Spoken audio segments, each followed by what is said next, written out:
Kin Live, magazine proche de Kinois. Kin Live, la vie à Kin. Mbote bandeko balandi pe matondo na fidélité bozali kotalisa na manaka Kin Live bansango na mukuse yango yo rentrée parlementaire ezali confirmé pour le lundi 16 septembre 2024 bureau ya Assemblée nationale na bokambami ya Vital Kamerhe o ezalaki na liyangani ya ba préparation ya bofungwami ya session ya septembre etalisi ete manso ezali pene pour ba député bazongela nzela ya palais du peuple. Opposant cette kikuni ya siliko zala transféré na parquet près ya cour d'appel ya Kinshasa Gombe wapi azalaki auditionné na misu ya ba avocat na ye ezali aner nde etindie na parquet sima mikolo zomi ya bokangami na ye. Cette kikuni afundami pona mabunga babengi propagation de faux bruits pe incitation na désobéissance civique. Affaire coup d'état manqué, 37 bakangami basili kozala condamné na peine de mort. Katina bango Marcel Malanga, mwana ya Christian Malanga, mokonzi ya groupe New Zaïre, P13 bazui bonsomi mukano ya tribunal militaire ya Kinshasa Gombe ya vendredi 13 septembre na bansango ya Masano Abdeslam Wadou, entraîneur ya ASV Club basili ko démissionné. Atalisaki mukano na ye vendredi sima ya match na Stellenbosch ya Afrique du Sud kolobaka ete ba condition ya mosala ezali kopesa ye makoki te ya kokoba na Vita Club ya Kinshasa sima ko contrôler ville ya Kinshasa et couleur de Afrique pe mokili to ya kaliboso na bino pona otalisa manso tokutana kinango ignorance à la terre moko na moko ayeba boko be masolo nde tolobi Kin Live magazine proche de Kinois. Kin Live, magazine proche de Kinois. Kin Live, la vie à Kin.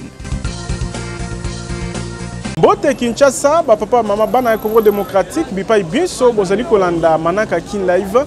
Totombeli bino bo ye imalamu édition lelo ekofungwama na bansango uyu.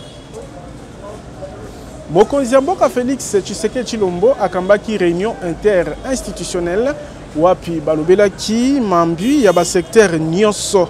Garant, il y a bon fonctionnement, il y a ba institution ya mboka apesi ba orientation pour nabolamu ya peuple congolais et ici président Assemblée nationale Vital Kamerhe ou asalaki restitution ya liangani. Ba konzia ba institution mine ya mboka mokonzi Assemblée nationale Vital Kamerhe ya Sénat Sama Lukonde mokonzi Mboula Matadi Judith Suminwa ya Conseil supérieur ya magistrature P à Conseil supérieur et à magistrature Dieudonné Kamulita, Bamonisaki Elongi na réunion interinstitutionnelle, Mokonzi ya mboka Félix Antoine Tshisekedi Tshilombo, akambaki uta sita Union africaine.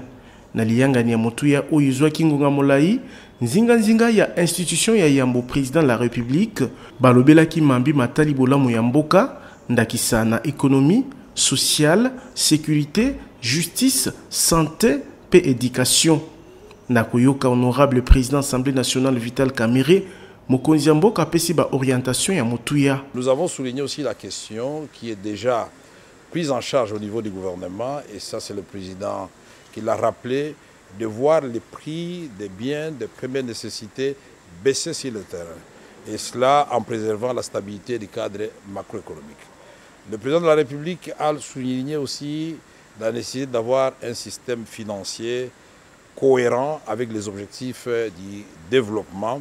Na Italie justice, balobeli parachèvement ya ba réforme pour être justice ezala équitable na sécurité, likambo ya bozongi ya kimia na Est Ekolo Congo démocratique, phénomène mobondo, pe lengola na Kisangani ezanga kité. A parlé, vous vous en doutez bien, de la sécurité à l'est de notre pays.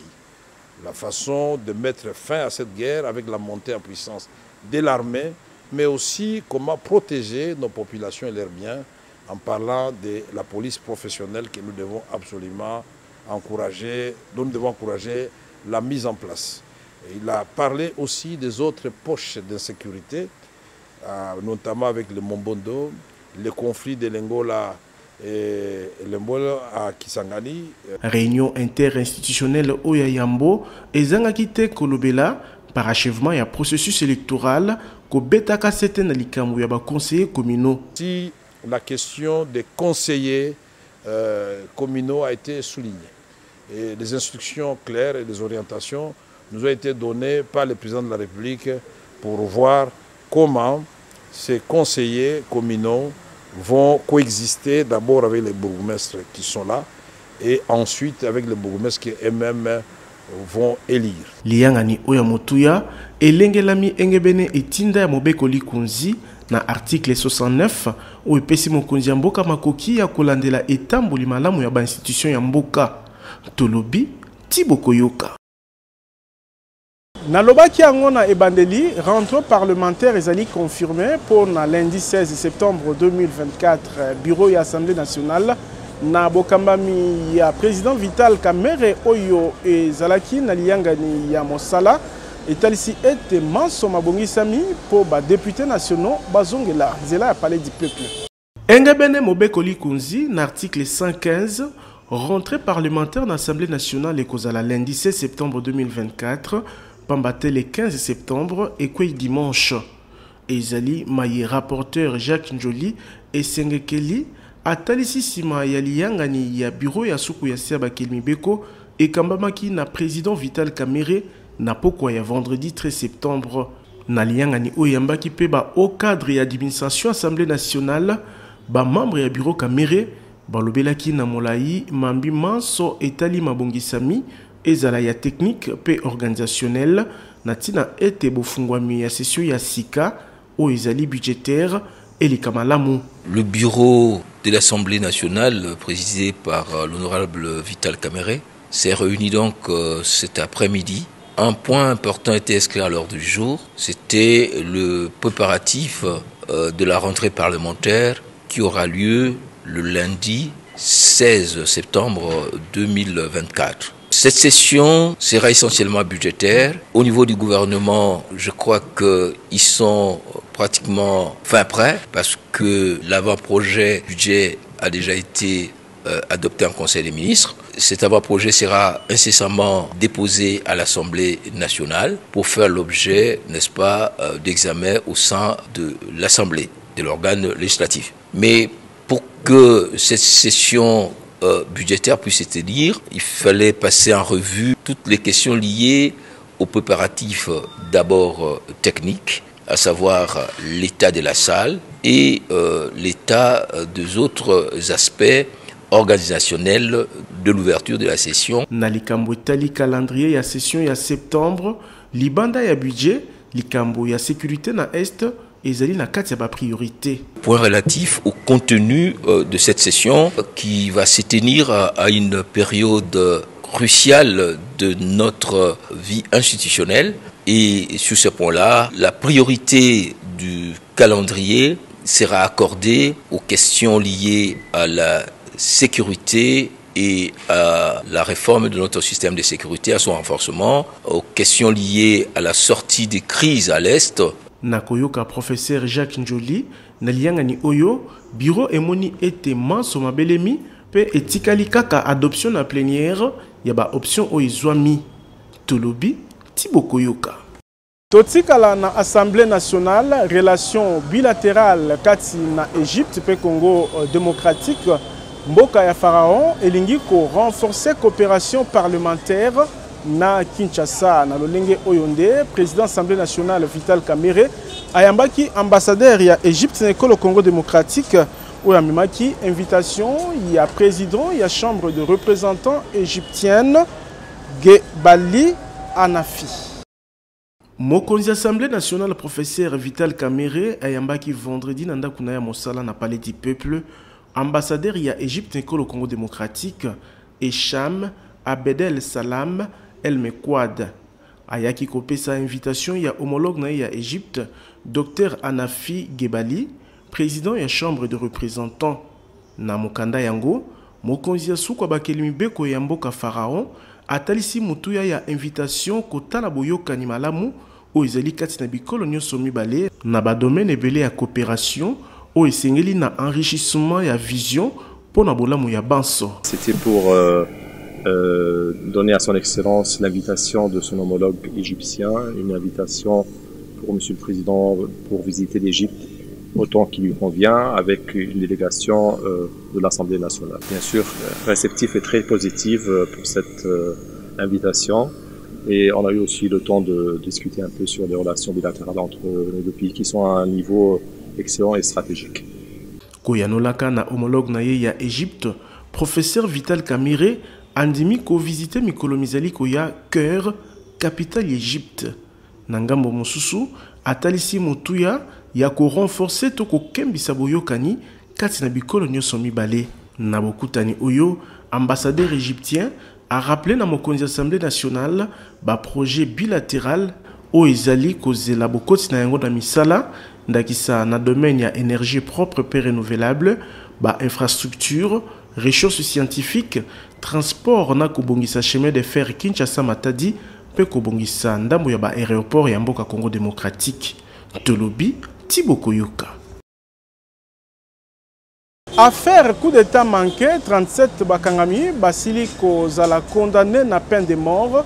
Katina bango Marcel Malanga, mwana ya Christian Malanga, mokonzi ya mouvement New Zaïre 13 mosusu basili kozwa bonsomi mokano ya tribunal militaire ya Kinshasa Gombe ya vendredi. Tribunal militaire ya Kinshasa Gombe ebimisaki vendredi 13 septembre mokano na ye na likambo ya coup d'état manqué pe attaque ya résidence ya honorable Vital Kamerhe na Gombe na groupe New Zaïre. 37 bakangami bazui et tumbu ya liwato peine de mort pona mabunga babengi association des malfaiteurs, attentat pe terrorisme.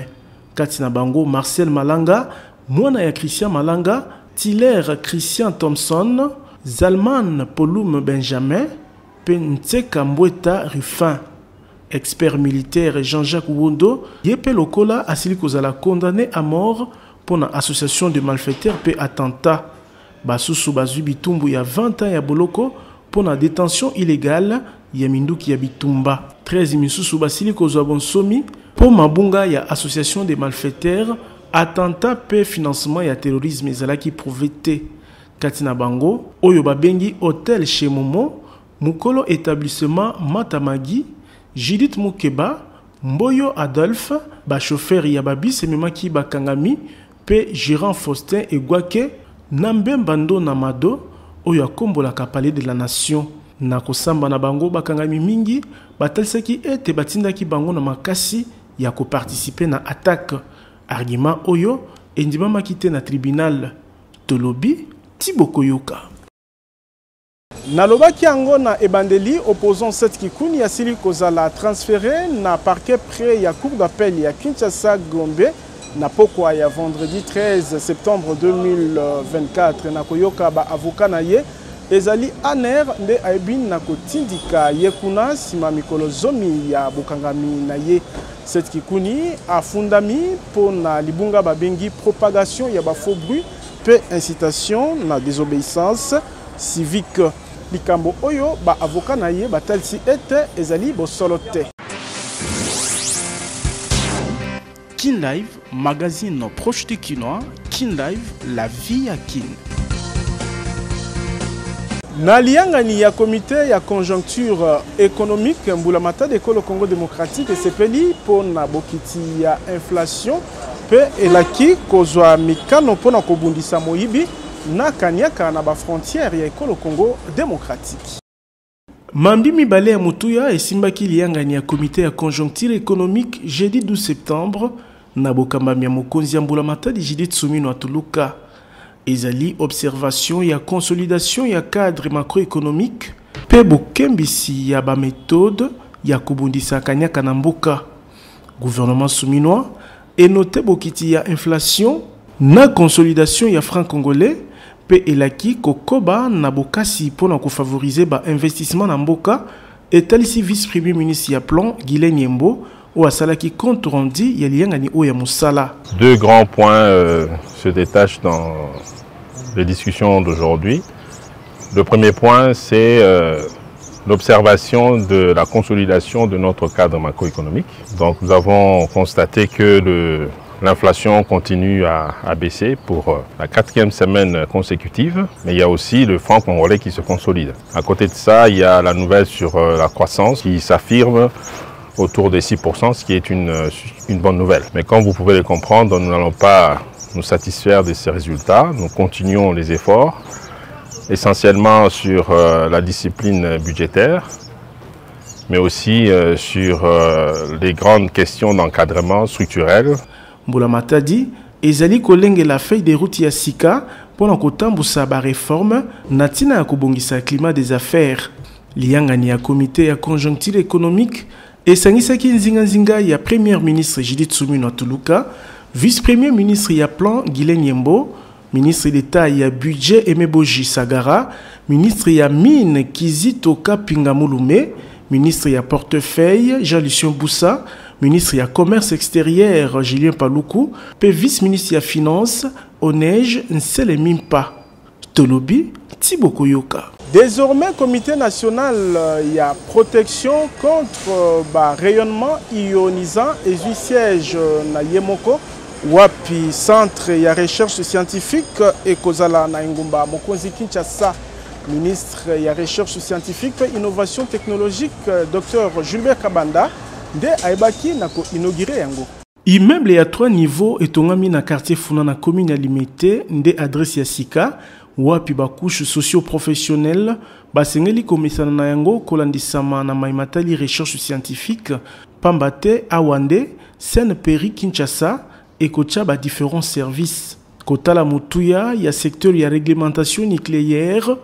Ministre ya recherche scientifique et innovation technologique professeur Dr Gilbert Kabanda akitaki yemoko sur place jeudi 12 septembre pour kokamba milulu ya inauguration ya immeuble ya sika oyo.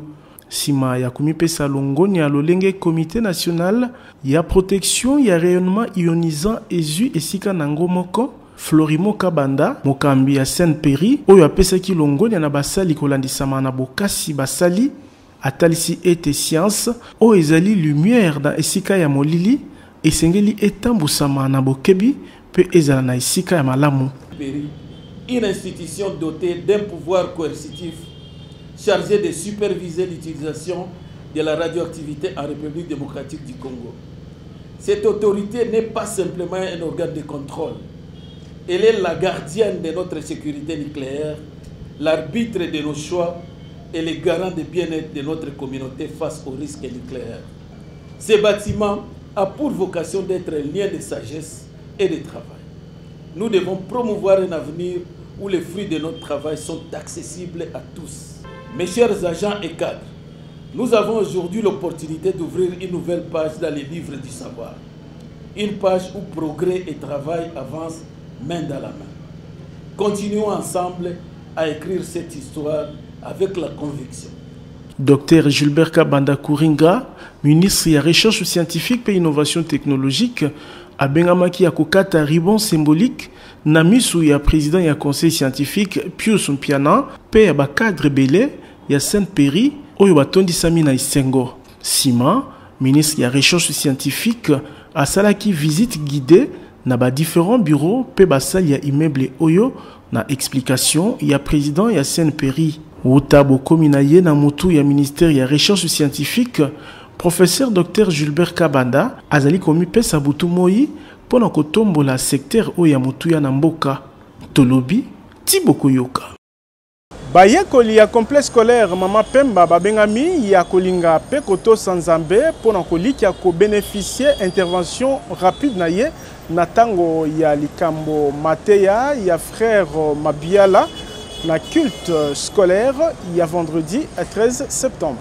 Tradition ezalaki respectée na complexe scolaire Mama Pemba ezwami na quartier Bikanga na commune ya Kisenso vendredi 13 septembre 2024 wapi bayekoli ya vacation avant midi yambo ya malakisi bazalaki na culte matinal pona kotonda nzambe o abateli kobanda lendi pe kotika poso na mikolo mizali koya na se ya protection na ye liboso ya bakambi ya école balakisi pe basali mosusu Motei frère Mabiala alobelaki mama na likambo intervention rapide ya nzambe pona bana na ye bayebabanga kaye pe baye bazali ba vase d'honneur wapi apesi ba passage biblique lokola 1 roi 18 verset 30 à 40 wapi alobeli Eli na ba prophète de Baal pe Daniel 3 à 16 à 18 wapi Nzambe abikisaki Daniel na libulu ya bankosi. Motei abengi bayekoli ya complexe scolaire Mama Pemba ya kolinga pe kotosa Nzambe pamba te intervention na ye pona babangaka ye eyaka na lombangu kasi lokola police na bakamio ya incendie te o eyaka kaka na retard. École ya Fondation Nero Mbungu o etombolaka ba valeur chrétienne libanda ya qualité ya formation pour visionnaire ya école moderne o honorable Nero Mbungu alingi ete bana ya Mama Pemba bazala ba bon citoyen. L'intervention rapide de Dieu pour ses enfants. Intervention rapide ya Nzambe eyaka mbango na bana na ye na ba oyo babangaka Nzambe na ba oyo batosaka Nzambe na ba oyo bazali ba vase d'honneur ya Nzambe etango bakomi na difficulté tango bakomi devant une situation to devant un problème difficile Nzambe ako intervenir rapidement pour na bango.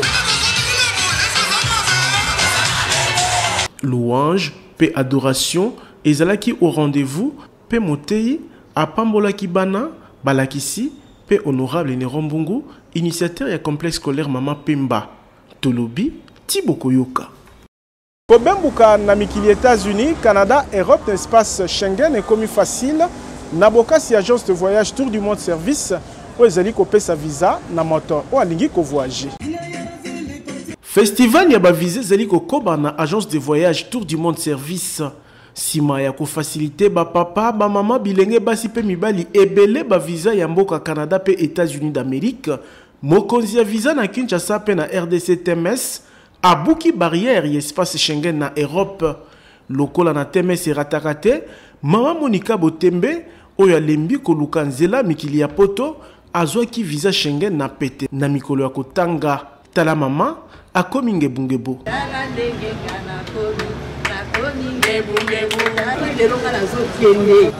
Na Paris, na visa Schengen, yangoyo, na rotambola poto mopipa. Lokola momeseno, ngulu ya kapela Eliamaki Samplenia, yambo ba équipe ya TMS et banako accompagner Mama Monica Botembe azwa avion na aéroport ya Njili po akende mboka France. Yambo ya kozwa avion abengi ba Congolais ya kosala confiance na TMS. Kopesa ye confiance.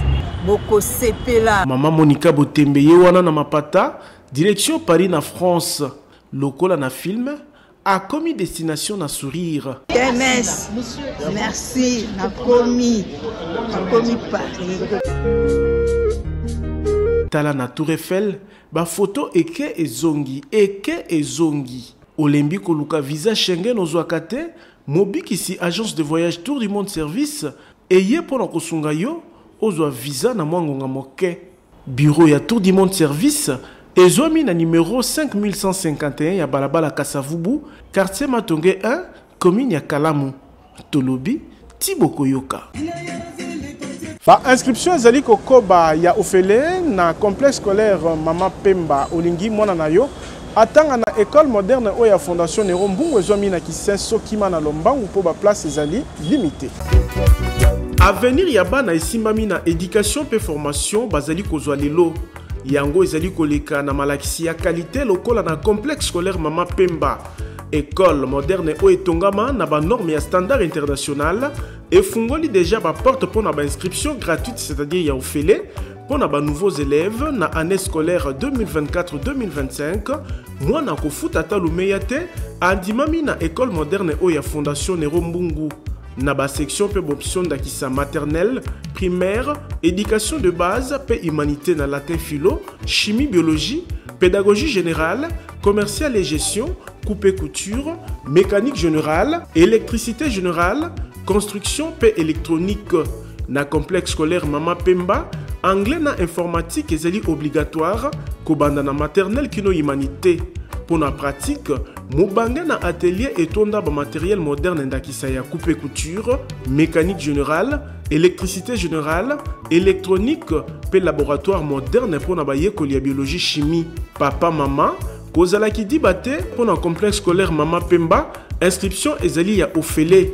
Awa, encadrement et simami na balakisi o batonda boye bine expérience, pour la formation ya malonga bana batangaka na ba condition ya malamu na basali ya minene oyo lumière ekoka. Complexe scolaire Mama Pemba ezali na avenue Batando numéro 4 quartier Bikanga commune ya Kisenso.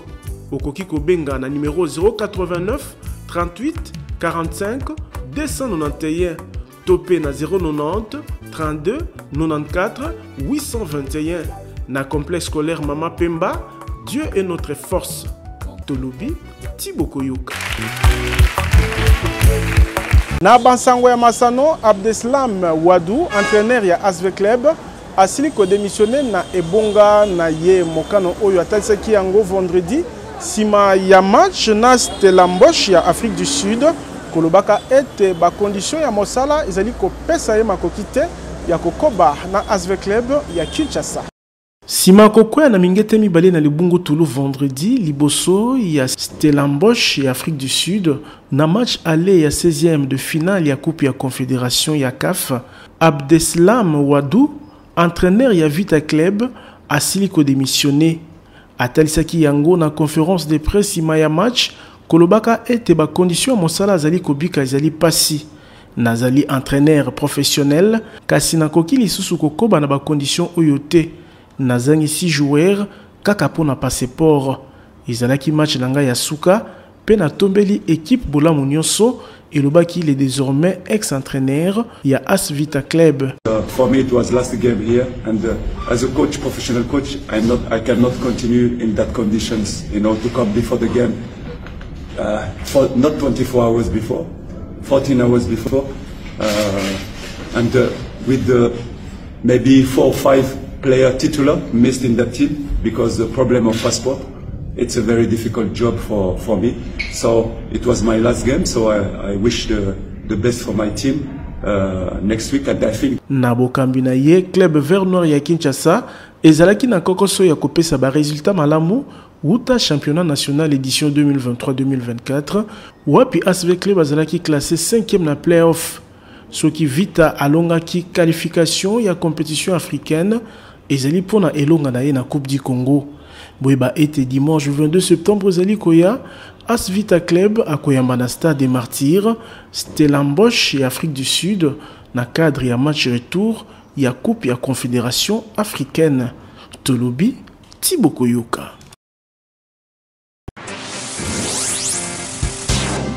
Kin Live, magazine proche du Kinois. Kin Live, la vie à Kin.